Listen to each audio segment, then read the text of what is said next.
નમસ્કાર મિત્રો, અમારી એપીટી ગુજરાતી ચેનલમાં તમારું સ્વાગત છે। અત્યારે હાલની સૌથી મોટી અને દુઃખદ ખબર સામે આવી રહી છે।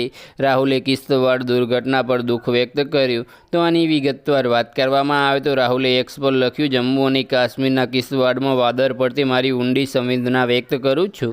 તો આની વિગતવાર વાત કરવામાં આવે તો અને આશા રાખું છું કે ગુમ થયેલા લોકો જલ્દી મળી આવે।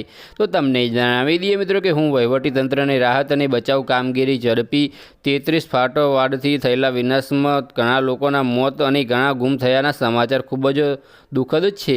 તો આની વિગતવાર વાત કરવામાં આવે તો હું ઇજાગ્રસ્ત પરિવારો બનાવવા વિનંતી કરું છું। કિશ્તવાડમાં વાદળ ફાટવાથી અત્યાર સુધીમાં 33 લોકોના મૃતદેહ મળી આવ્યા છે। તો બસ આજ માટે આટલું જ, અને મારી યુટ્યુબ ચેનલ પર નવા હોય તો લાઇક, શેર અને સબસ્ક્રાઈબ કરી દેજો। ધન્યવાદ।